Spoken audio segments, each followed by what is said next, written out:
राम जी की कथा जीवन जीने का ढंग सिखा देती है साहब। एक श्रेष्ठ व्यक्तित्व को परिवार में कैसा होना चाहिए, पिता को कैसा होना चाहिए, एक भाई को कैसा होना चाहिए, एक सदगुरु को कैसा होना चाहिए, एक मित्र को कैसा होना चाहिए, यहाँ तक एक शत्रु को कैसा होना चाहिए। यदि सीखना है तो राम जी की कथा की शरण में आना पड़ेगा। राम जी और रावण के बीच युद्ध चल रहा था बागला जी। भगवान ने एक दिन ऐसा बाण चलाया कि रावण के जितने आयुध थे सारे आयुध एक ही बाण में कट गए। रावण के शरीर में बाण लगा, रावण रथ से नीचे गिर गया। निहत्था होकर रावण धरती पर गिर पड़ा। भगवान गए रावण के पास। रावण को लगा कि रावण आज तुम्हारे जीवन का आखिरी क्षण आ गया है, अब तो राम समाप्त कर देंगे। भगवान ने देखा रावण शरीर धरती पर गिरा है। राम जी ने कहा, दशानन आप थक गए हैं, ये आवश्यक नहीं कि युद्ध का निर्णय आज ही निकाल लिया जाए, आपको विश्राम की अति आवश्यकता है।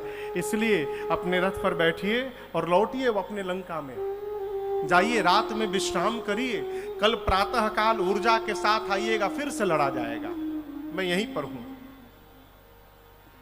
राम जी बोल के चले गए। रावण जब रात में महल में गया अपने, तो अपने कमरे में दरवाजा बंद करके रोने लगा, रो रहा था।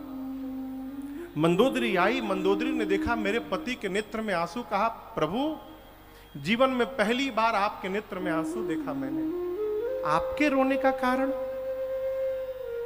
रावण ने कहा, प्रिय आज मुझे राम के स्वभाव ने रुला दिया। आज मुझे पता चला राम मर्यादा पुरुषोत्तम तो है ही, यदि शत्रुता में देखा जाए तो राम एक श्रेष्ठ शत्रु भी आज अपने आप को बना लिए। आज मुझे पता चल गया मैं राम का शत्रु हूं। आज चाहते तो राम मुझे समाप्त कर सकते थे, लेकिन देखो राम को अपने शत्रु के भी विश्राम की चिंता रहती है। उन्होंने मुझे मारा नहीं, मुझे विश्राम करने के लिए भेज दिया। ये चरित्र कहां से जीवन में उतरेगा? केवल इस राम कथा को श्रवण करके। मनुष्य को कैसा होना चाहिए? श्लोक कहता है, एषाम न विद्या न तपो न दानम ज्ञानम न शीलम न गुणो न धर्मः ते मर्त्य लोके भूरि भार भूता मनुष्य रूपेण मृगाश्चरन्ति। जिसके पास न विद्या है, एषाम न विद्या न तपो न दानम, न तप है न दान है, ज्ञानम न शीलम न गुणो न धर्मः, न ज्ञान है न शील है न गुण है न जीवन में धर्माचरण है। कहते हैं ते मर्त्य लोके भूरि भार भूता, वो इस मृत्यु लोक में पृथ्वी पर भार है, व्यर्थ में है। मनुष्य रूपेण मृगाश्चरन्ति, मनुष्य के रूप में पशुवत जी रहा है, वो मनुष्य कहलाने का अधिकारी ही नहीं है। मनुष्य कौन? ये पूरी राम कथा सुनने के बाद जिसके जीवन में मेरे राम जी के संस्कार, मेरे राम जी का चरित्र, मेरे राम जी का स्वभाव, मेरे भगवान का गुण यदि 1% भी अवतरित हो गया जीवन में, तो समझिएगा हमारा 9 दिन कथा गाना सफल हो गया और आपका बैठ के कथा सुनना सफल हो गया। 1%, 100% तो हो ही नहीं सकता साहब। 1% उतर गया, ये मानव जीवन कृतार्थ हो जाएगा। ये भगवान जी का, रघुनाथ जी का चरित्र है। पूज्यपाद गोस्वामी तुलसीदास जी ने श्री रामचरितमानस जी में 7 कांड लिखे। आप लोग कथा प्रेमी हैं, पढ़ते भी होंगे। कल सुंदरकांड का पाठ था ना यहाँ पे, कल आप यहाँ पर सुंदरकांड के पाठ को सुने भी होंगे। बालकांड, बालकांड के बाद कहिए श्री अयोध्या कांड, अयोध्या कांड के बाद श्री अरण्य कांड, अरण्य कांड के बाद श्री किष्किंधा कांड, श्री किष्किंधा कांड के बाद श्री सुंदर कांड, श्री सुंदर कांड के बाद लंका कांड जिसे युद्ध कांड कहा गया, और मानस का 7वां कांड है उत्तर कांड। ये मानस के 7 कांड हैं। परसों कथा हम लोग पूरी किए छत्तीसगढ़ में, रायगढ़ में। दिन में कथा थी 10 बजे से। उसके बाद चले गए झारसुगड़ा उड़ीसा। उड़ीसा से जहाज थी हमारी कलकत्ता की, तो थोड़े समय पहले पहुंच गए थे। जहाज भी लेट हो गई 45 मिनट। तो और एयरपोर्ट में लाउंज में बैठे थे, तो जो वहाँ के टर्मिनल मैनेजर थे एयरपोर्ट के अधिकारी, वो आके बैठ गए। और एक अधिकारी मैडम थी, HR डिपार्टमेंट की हेड थी एयरपोर्ट की। तो उन्होंने बताया कि महाराज जी एक बड़ी अच्छी बात सरकार ने पहल की है। जितने भारत के एयरपोर्ट हैं सब जगह सरकार का निर्देश आया है कि साधु महात्माओं के लिए, संतों के लिए बैठकर लघुशंका करने की व्यवस्था बनाई जाए। जो महात्मा लोग यात्रा करते हैं इनके लिए एयरपोर्ट में बैठकर लघुशंका हो, इसके लिए व्यवस्था बनाई जाए। इसके साथ प्रत्येक एयरपोर्ट के लाउंज में श्री रामचरित मानस जी को लाके रखा जाए। तो संयोग से उन्होंने, मैडम ने जो श्री रामचरित मानस जी मंगाया था अमेजॉन से, वो उसी दिन आया था उनके पास दिन में। तो बोली महाराज जी क्या अद्भुत संयोग है, दिन में श्री रामचरित मानस जी आए और शाम को मानस जी की कथा कहने वाले कथावाचक जी आ गए। तो वो ग्रंथ मेरे पास लेकर आई। तो वो जो ग्रंथ था वो दिल्ली के किसी प्रकाशन से प्रकाशित था, और उसमें 7 कांड के जगह 8 कांड लिखे हुए थे। तो हमने कहा भाई ये 8 कांड कहां से आ गया, गोस्वामी जी तो 7 ही कांड लिखे हैं। तो मैंने देखा तो 7 कांड तो गोस्वामी जी के थे, और 8वां कांड एक महापुरुष में भारत में प्रातः स्मरणीय परम पूज्य श्री ज्वाला प्रसाद जी, ज्वाला प्रसाद जी ने एक कांड लिखा है लवकुश कांड। तो वो 8वां कांड उसमें लिखा हुआ था लवकुश कांड। तो मैंने देखा, मैंने कहा बहन जी आपने मंगाया बहुत अच्छा, लेकिन आप गीता प्रेस से जो मानस जी प्रकाशित हैं श्री रामचरित मानस, उनको मंगाइए और उनको आप यहाँ पर रखने का प्रयास करिए। बोली महाराज जी मैं शीघ्र उसको मंगाती हूँ। ये सरकार के इस पहल के लिए सरकार को बहुत बहुत साधुवाद, बहुत बहुत बधाई और बहुत बहुत धन्यवाद। हमारे राजन जी एविएशन मिनिस्ट्री में ही हैं, वो सामने बैठे हैं।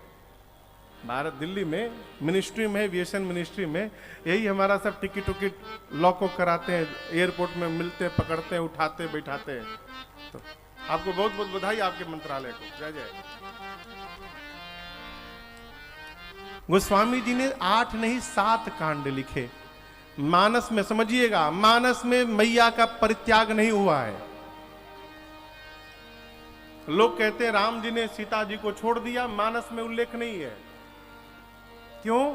श्री रामचरित मानस मर्यादा पुरुषोत्तम की कथा है, इसलिए यह मर्यादित ग्रंथ है। इस ग्रंथ में अमर्यादित एक शब्द का उल्लेख गोस्वामी जी ने नहीं किया है।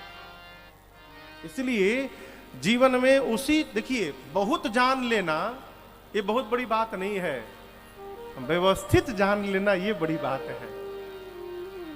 समाज में कितना कहना है और कैसे कहना है, इसका विवेक वक्ता को रखना चाहिए। गोस्वामी जी ने केवल 7 कांड लिखे, और देखिए इस मंच पे आने का रास्ता कहां है? सीढ़ी लगा है ना, वो सीढ़ी लगा है ना, उस सीढ़ी पे चढ़िएगा तो कहां पहुंचिएगा? इस मंच पे। गोस्वामी तुलसीदास जी महाराज इस मानस के 7 कांड को जीवन के 7 सीढ़ी बताते हैं। आप इसको समझिएगा ठीक से। ये 7 कांड क्या है? एहिमह रुचिर सप्त सोपाना। ये 7 सोपान है। सोपान यानी सीढ़ी। इस सीढ़ी पे चढ़िएगा तो यहां आइएगा। शंभू भैया आपके घर की सीढ़ी पे चढ़ूंगा तो पहले माले पे जाऊंगा, दूसरे पे जाऊंगा छत पे, पड़ोसी के घर में जाऊंगा क्या? लेकिन गोस्वामी जी ने जो 7 सीढ़ी जीवन के बनाए हैं, ये एक जगह नहीं जाता साहब। ये सीढ़ी बना दिए गए हैं, मनुष्य का जीवन रूपी है ये।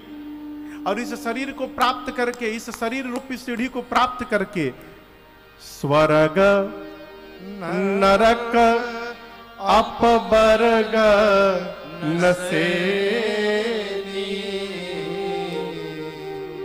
ज्ञान विराग भगति शुभ देनी। ये जीवन रूपी सीढ़ी, इस पर चढ़ के हम आप स्वर्ग जा सकते हैं। इस जीवन रूपी सीढ़ी को प्राप्त करके हम नरक जा सकते हैं। और इस जीवन रूपी सीढ़ी को प्राप्त करके भगवान की कथा में बैठकर और कथा सुनकर हम मोक्ष को प्राप्त कर सकते हैं। इसकी महिमा बताई गई। शरीर मिल गया, साधन मिल गया, अब इस साधन को प्राप्त करके कहां जाना है, इसका निर्णय हमको आपको स्वयं करना है। मुंह मिला है वो, इस मुख में हम भगवान का नाम निकाले कि इस मुख से गाली निकाले, इसका निर्णय हमको आपको करना है। मुख मिला है, यहां हम दही डालें कि यहां पुड़िया डालें, इसका निर्णय हमको आपको करना है। यहां कचड़ा डालना है कि अमृत डालना है, इसका निर्णय स्वयं को करना है। गोस्वामी तुलसीदास जी ने 7 कांड लिखे। बाल कांड के प्रारंभ में बाबा ने 7 श्लोक लिखे हैं। ऐसा लगता है कि मानो एक एक कांड को समर्पित करने के लिए बाबा ने प्रारंभ में एक एक श्लोक लिखा। 7 की गणना बड़ी अद्भुत है। राग कितने हैं, स्वर कितने हैं? 7। सा रे ग म प ध नी, बस ना सा नहीं, सा पहले वाला ही आ गया। यही 7 स्वर हैं। इसमें एक कड़ी है मां, 2 शुद्ध हैं सा और पा। कितने बचे? 4 कोमल है। रे कोमल है, ग कोमल है, ध कोमल है, नी कोमल है। यही है ना? थोड़ा थोड़ा हम भी जानते हैं। स्वर कितने हैं? 7। सप्ताह कितने हैं? 7। रंग कितने हैं साहब? 7। गोस्वामी जी ने जिस राम कथा को लिखी उसमें कांड कितने हैं? 7। किसी ने पूछा महाराज किस दिन पढ़ना चाहिए? गोस्वामी जी ने 7 कांड लिखे हैं। 7 दिन है, जिस दिन आपकी मति पढ़ने के लिए कह दे उसी दिन से प्रारंभ हो जाइए। जिस दिन आपका मन करे उसी दिन से शुरू कर जाइए। महाराज खाली पेट पढ़ना है कि भर पेट? जिसमें आपको आनंद आवे। खाली पेट पढ़ रहे हैं और पेट में चूहा कुड़कुड़ाने लगे तो पढ़ने में मन नहीं लगेगा साहब। तो खा के पढ़िए। खाने के बाद यदि नींद लगने लगे तो बिना खाए पढ़िए। देखिए लोग ये तो बताते ऐसे नहीं करना चाहिए, वैसे नहीं करना चाहिए। कैसे करना चाहिए कोई नहीं बताता। कई लोग कहते हैं महाराज बाथरूम में भगवान का नाम लिया जाए कि न लिया जाए। और कहीं बाथरूम में प्राण निकल गया तो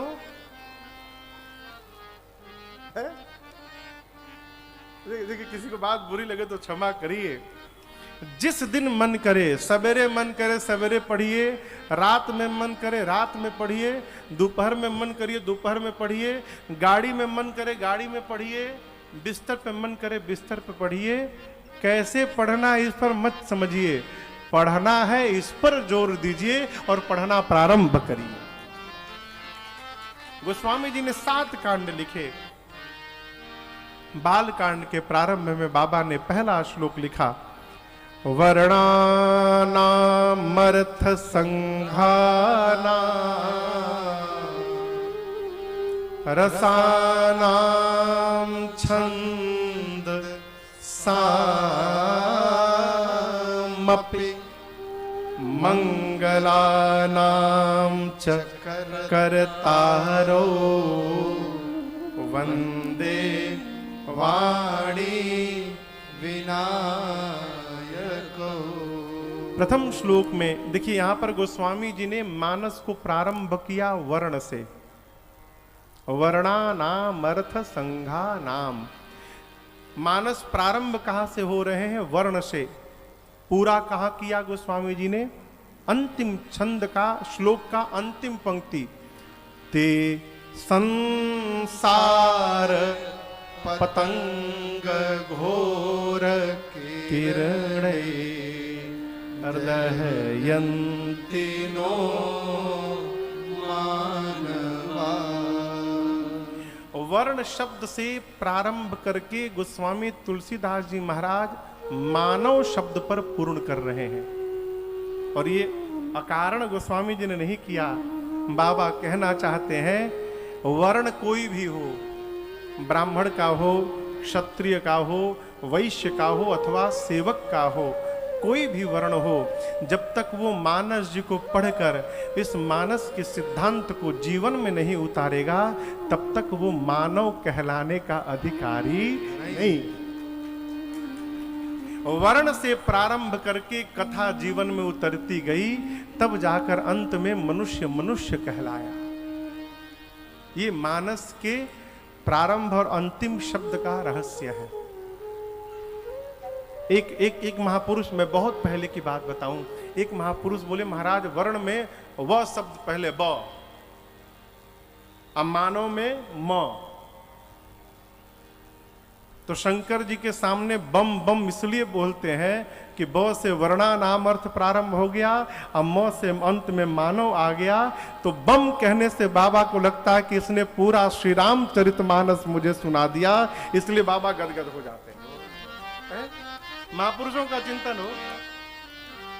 पहले श्लोक में गोस्वामी जी ने मां सरस्वती और भगवान गणपति दोनों को एक साथ वंदन करते हैं। क्यों? सरस्वती मैया जीव को बोलने की कला प्रदान करती हैं और गणपति भगवान क्या बोलना है इसका विवेक प्रदान करते हैं। इसलिए गोस्वामी जी प्रार्थना करते हैं कि मां और बाबा आप दोनों मिलकर मेरे पर एक साथ कृपा करिए, जिससे मैं इस ग्रंथ की रचना कर सकूं। दूसरे श्लोक में भगवान शंकर और मां पार्वती को प्रणाम करते हैं। विश्वास अपने आप प्रगाढ़ हो जाएगा। जहां श्रद्धा नहीं है वहां विश्वास होने वाला नहीं है। जहां मेरी मां भवानी नहीं है वहां भगवान शंकर होने वाले नहीं। पार्वती जी श्रद्धा है, भगवान शंकर विश्वास है। कोई भी कार्य करिए उसमें श्रद्धा रखिए, अपनी श्रद्धा रखिए। हम लोग प्रारंभिक दौर में कोई कथा कराता नहीं था साहब। एक बार कहीं कथा करने जाते थे तो वहीं से अगल बगल की एक दो कथाएं मिल जाती थी और वहां फिर अगले साल फिर कथा होती थी। राघव जी की करुणा ऐसी रही साहब, एक बार जहां गए वहां अगली साल फिर गए, तीसरी बार यही आए हैं। उस समय भी मन में एक बार भी नहीं आया हम लोगों के कि कोई कथा नहीं कराएगा तो हम लोग क्या करेंगे। मन में विश्वास था, यात्रा में है। अरे कहियो न कहियो बरसी सेवाते, एक दिन आई हरि जी के पाती।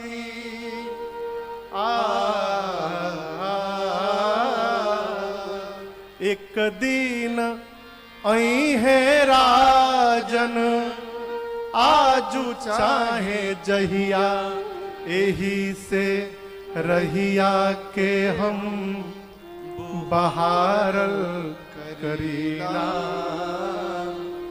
प्रभु जी के रहिया रोज अरे निहारल करीना, निहारल करी। विश्वास में रहिए, विश्वासम फलदायकम। मेरी माँ श्रद्धा है और भगवान शंकर विश्वास है।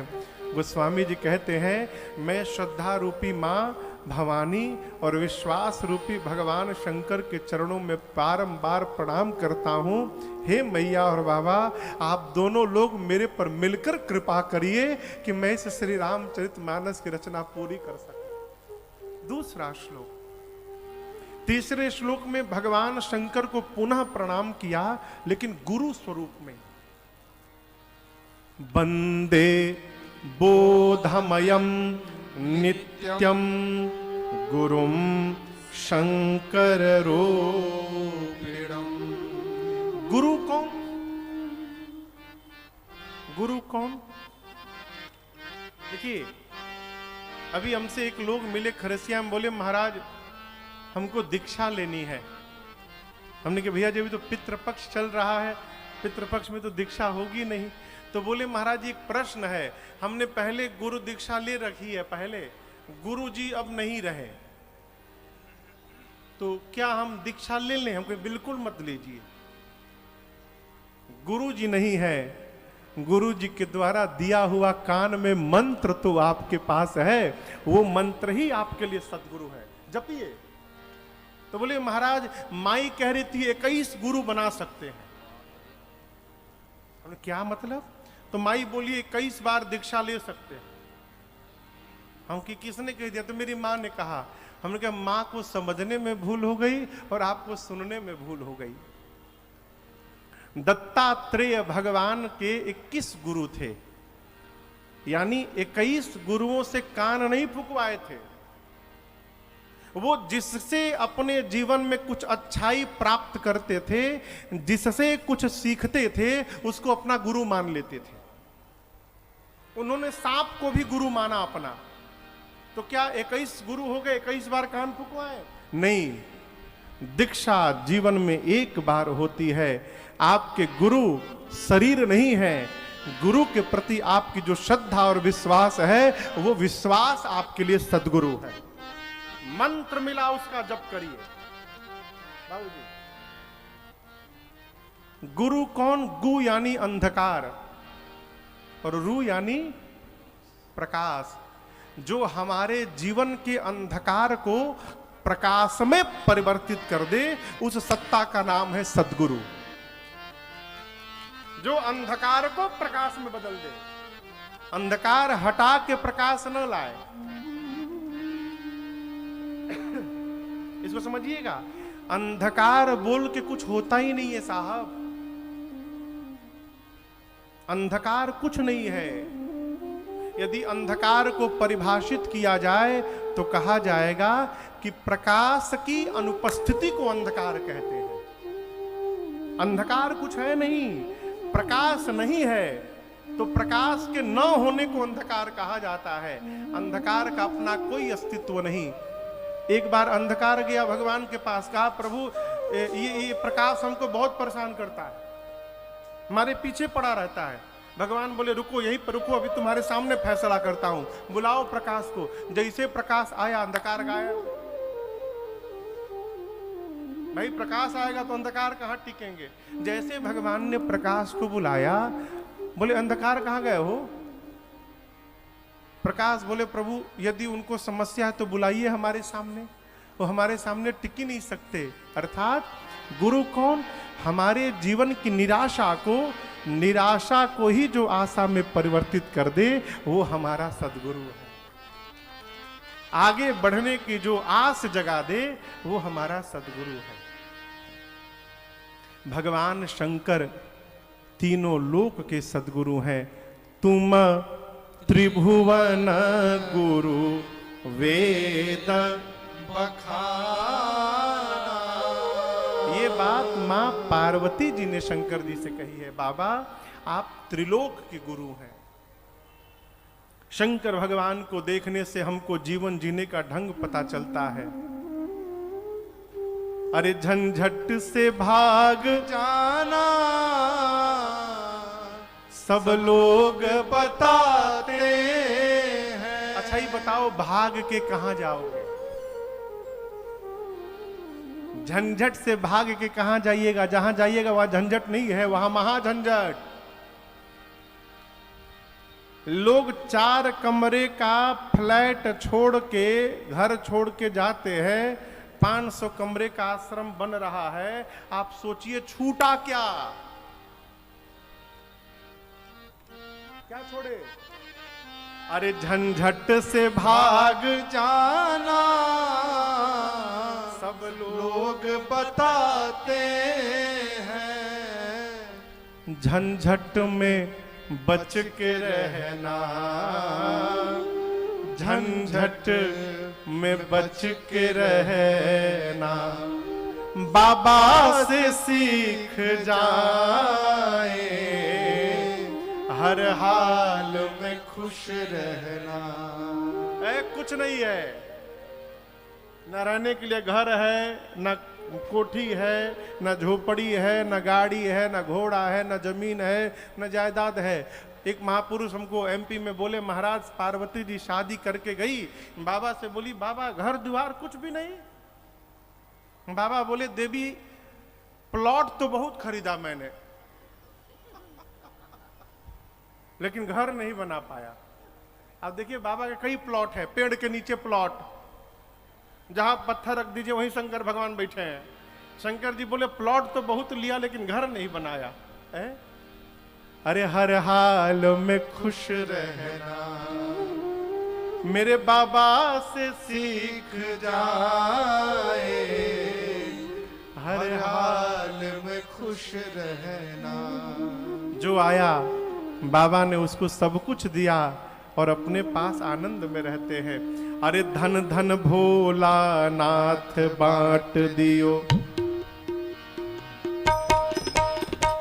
धन धन भोला नाथ बांट दियो, तीन लोक एक पल भर में, धन धन भोला नाथ बांट दियो, तीन लोक एक पल भर में, ऐसो दीन दयालु मेरो बाबा, भरो खजाना पल भर में, ऐसो दीन दयालु मेरो बाबा, भरो खजाना पल भर में। अरे धन धन भोला नाथ बांट दियो।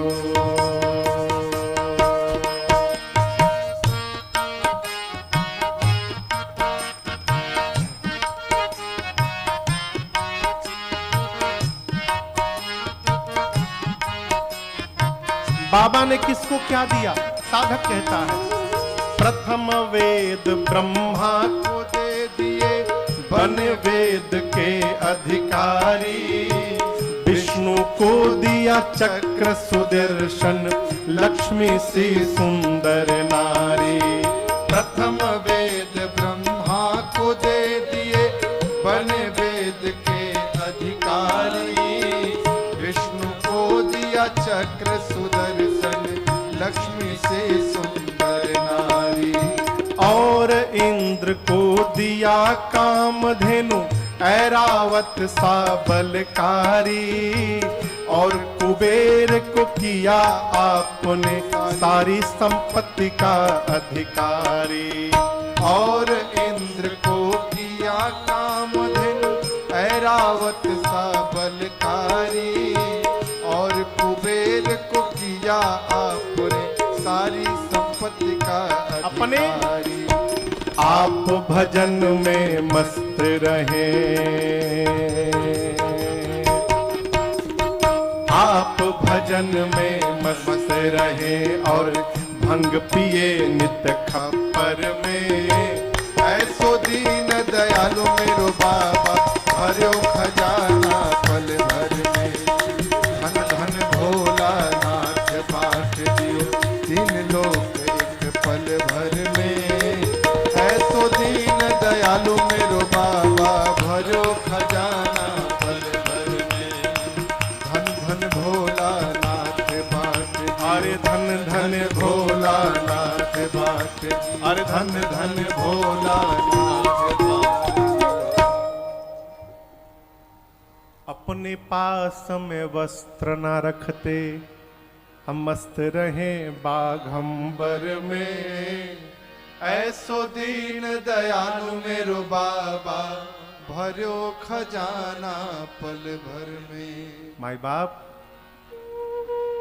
समाज की चिंता वही कर सकता है जो अपनी चिंता न करता हो। जो अपने बारे में सोच रहा है वो दूसरे के बारे में सोचने वाला नहीं है। मेरे भगवान शंकर हर स्थिति में आनंद में रहते हैं। ये आनंद कैसे आया? केवल एक सूत्र है, भगवान शंकर 24 घंटे भजन में रहते हैं। तुम पुनि राम राम दिन राती। हमारे महाराज श्री हमसे बार बार कहते हैं कि राजन, क्या कहा जा रहा है इस पर बाद में ध्यान देना, कौन कह रहा है इस पर पहले ध्यान देना। कहने वाला व्यक्ति कौन है, वो कितना प्रामाणिक व्यक्ति है। भगवान शंकर के बारे में ये बात मेरी मां भवानी बोल रही है, अर्धांगिनी। और याद रखिएगा, मनुष्य के बारे में जितना ठीक से पत्नी अध्ययन करती है, दूसरा कोई नहीं कर सकता। क्यों? वो अंतरंग भाव में रहती है। घर के भीतर भी देखती है कि मेरा पति कैसे जी रहा है। और मेरी मां ने बाबा के लिए कहा, प्रभु तुम पुनि राम राम, केवल दिन में नहीं, दिन रात असादर जपहु अनंग आराते। हे काम शत्रु, आप दिन रात आदर पूर्वक राम राम जपते हैं। शिव जी के जीवन का ये भजन, इस भजन का प्रभाव है कि हर हाल में खुश रहते हैं। शंकर भगवान का ये गुण, शंकर भगवान का ये चरित्र, बाबा का ये स्वभाव उनके भक्तों के जीवन के अंधकार को प्रकाश में परिवर्तित करने के लिए समर्थवान है। इसलिए शंकर जी त्रिलोक के गुरु हैं। तुम त्रिभुवन गुरु वेद बखाना। भगवान शंकर के गुरु स्वरूप को गोस्वामी जी ने वंदन किया। चौथे श्लोक में आदि कवि बाबा वाल्मीकि जी और श्री हनुमान जी को वंदन किया। पांचवें में जगत जननी मेरी मां जानकी जी को वंदन किया। छठवें में प्रभु श्री राम जी को वंदन किया। और सातवें श्लोक में गोस्वामी जी कहते हैं कि मैंने इस ग्रंथ श्री रामचरितमानस की रचना कैसे की। नाना पुराण निगमागम सम्मतम यद रामायणे निगदितं क्वचिदन्यतो। कहते नाना पुराण निगम आगम। नाना पुराण 18 पुराण, 4 वेद, 6 शास्त्र, इनके अलावा रामायणे निगदितम क्वचिदन्यतो। संसार में जितने रामायण बने, अच्छा आप दर्शन करिए, यहां हम लोग सब लोग बैठे हैं, बैठे हैं ना। यदि कल्पना करिए हम लोग अपने अपने घर गए, घर वाले पूछे कि आज आपने कथा में क्या श्रवण किया, तो क्या सारे लोग एक ही बात बताएंगे? क्या बताएंगे? सब लोग अलग अलग बताएंगे। अरे आप सब लोग जहां बैठे वहां राजन भगवत कृपा से आपको सुना रहा है, सुनाने वाला एक है तो बताने वाले अलग अलग क्यों बता रहे हैं? इसलिए बता रहे हैं कि सबकी ये जो समझने वाली झोली है ना, ये बड़ी छोटी है। किसी को भजन समझ में आता है, किसी को प्रवचन समझ में आता है, किसी को डेकोरेशन समझ में आता है, किसी को भंडारे पर दृष्टि होगी, है ना? भंडारा है, हाँ। कई लोग यही सोच रहे हैं महाराज कम बंद करेंगे, 8 बजने वाला है, पेट में चूहा कूद रहा है, बंद हो तो मिले हमको। तो सबकी मति अलग अलग है साहब। सब लोग घर में जाएंगे तो अलग अलग कथा सुनाएंगे। अब समझिएगा, राम जी के साथ लीला में जितने लोग थे, सबने एक एक रामायण लिखी। देखिए भोजन का नाम लिया, आ गया। मेरे बोलने की प्रतीक्षा में थे क्या भैया? जय हो, लगाइए लगाइए, भोग लगाइए। अब हम ज्यादा नहीं परेशान करेंगे आप लोगों को, हम समझ रहे हैं भोजन दिख गया है। अब क्या कह रहा था? राम जी के साथ लीला में जितने लोग थे, हनुमान जी महाराज, सुग्रीव जी महाराज, जामवंत जी, गवाक्ष, दुविध महेंद्र, गुरुदेव भगवान वशिष्ठ जी, सुतीक्षण महाराज, अगस्त्य जी, अब उसके बाद अत्रि मुनि, जितने लोग महात्मा मुनि कोल भील जितने, सबने एक एक रामायण लिखी। सबने क्या क्या लिखा? जिसको जितना समझ में आए राम जी, जो जितनी यात्रा में था और जो जितना देख पाया उसने उतनी कथा लिखी। किसी के रामायण में किसी प्रसंग का विस्तार है, किसी के रामायण में किसी के प्रसंग का विस्तार है। सबने अलग अलग रामायण लिखी। रामायण कितने हैं? 100 करोड़ से ऊपर। रामायण शतकोटि अपारा, उसके भी आगे अपारा। राम रक्षा सूत्र में गुरुदेव भगवान विश्वामित्र जी कहते हैं, चरितम रघुनाथस्य शतकोटि प्रविस्तरम, एकैक अक्षरम पुंसाम महापातक नाशनम। 100 करोड़ से ऊपर रामायण। गोस्वामी जी कहते हैं 18 पुराण, 4 वेद, 6 शास्त्र, इसके बाद जितने रामायण मुझे प्राप्त भय, मैंने सबके सार को निचोड़कर इस रामचरितमानस की रचना की है। सबके सारांश को निचोड़ा, क्योंकि स्वांतः सुखाय तुलसी रघुनाथ गाथा, भाषा निबंध मति मंजुल मातनो। बाबा कहते हैं अपने अंतःकरण को सुख देने के लिए मैंने इस मानस की रचना की। देखिए हम कथा सुना रहे हैं आपको, जब तक इस कथा को गाने में मुझे आनंद नहीं आएगा तब तक श्रोता को आनंद प्राप्त होने वाला नहीं है। हम तो सत्य बतावें आपसे साहब, ये घड़ी देख के हमको कथा बंद करनी पड़ती है।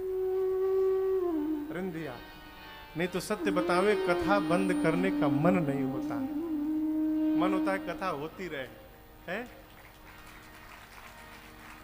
लेकिन आप लोग डरिएगा मत, हम ऐसा भी करेंगे नहीं।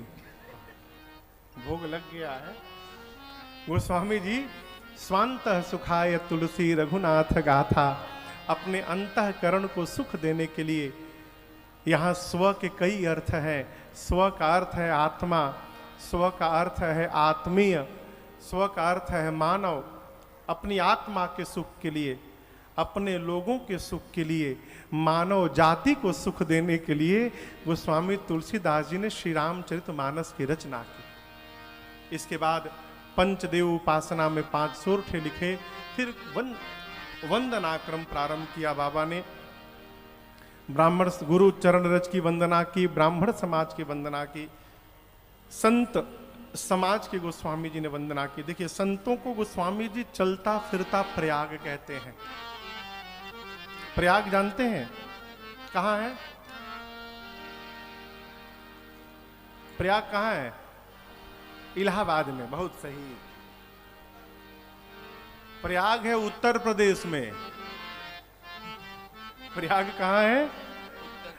योगी जी को बहुत बहुत धन्यवाद और साधुवाद। इलाहाबाद को हटाकर प्रयाग कर दिया। प्रयाग यानी पृथ्वी का प्रथम यज्ञ जहां संपादित हुआ था, प्रयाग, उस स्थान का नाम है प्रयाग। कहो गोस्वामी तुलसीदास जी संत समाज को चलता फिरता प्रयाग कहते हैं। प्रयाग में स्नान करना हो तो आपको दिल्ली से जाना पड़ेगा प्रयाग, लेकिन संत रूपी प्रयाग में स्नान करने के लिए कहीं जाना नहीं है। सब ही सुलभ कहाँ कब? सब दिन कहाँ? सब देशा। देखिए धरती के किसी कोना में जाइए आलू मिलेगा आपको। अरविंद भी अभी हम लोग गए थे मॉरिशस कथा गाने। वहां घर में गया तो घर के लोग ने पूछा महाराज जी सूसू खाते हैं? हमने कहा दिमाग ठीक है तुम्हारा, क्या बोल रहे हो? वहां एक सब्जी है उसका नाम है सूसू। आप लोग खाए थे? हम तो नहीं खाए साहब, हम नहीं खाए। रखा रहा सामने, देखने में बिल्कुल लौकी जैसा। अब भारत में सुसु खोजा जाए तो नहीं मिलने वाला, लेकिन धरती के किसी भी कोने में चले जाइए आलू जरूर मिलेगा। जिस प्रकार धरती के किसी कोने में आलू मिल सकता है, उसी प्रकार धरती के किसी भी कोने में जाइए भगवान का भक्त प्राप्त हो जाएगा, कोई ना कोई संत मिलेंगे। अरे साहब, यदि हनुमान जी महाराज को लंका में विभीषण जी मिल सकते हैं तो हमको आपको क्यों नहीं मिल सकते? राक्षसों की नगरी है लंका। हनुमान जी सोचने लगे, यहाँ कहाँ सज्जन करवासा। हनुमान जी देखे तुलसी जी का बिरवा धनुष बाण, बोले राक्षसों की नगरी में ही भगत जी क्या कर रहे हैं? तब तक तो राम राम बोली दिए। संत रूपी प्रयाग के लिए गोस्वामी जी कहते हैं, सब ही सुलभ सब दिन सब देशा। किसी भी दिन मिल सकते हैं, किसी भी देश में मिल सकते हैं, सबको मिल सकते हैं। कौन? संत। इसलिए कबीर जी कहते हैं, अरे संतन के संग लाग रे तेरी अच्छे बनेगी। संतन के संग लाग रे तेरी अच्छे बनेगी। अच्छी बनेगी तेरी बढ़िया बनेगी। अच्छी बनेगी तेरी बढ़िया बनेगी। खुल जाएंगे सब द्वार रे तेरी अच्छी बनेगी। खुल जाएंगे सब द्वार रे तेरी अच्छी बनेगी।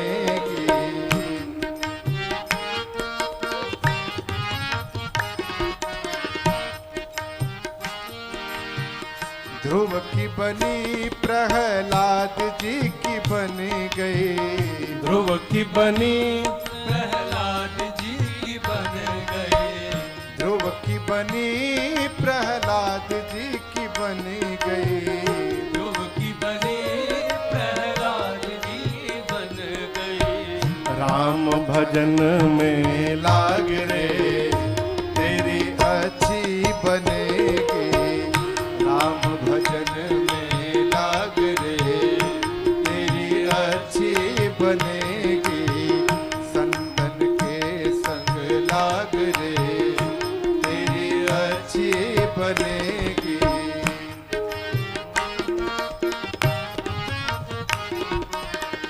मोहन सा में अब तक सोया। मोहन सा में अब तक सोया।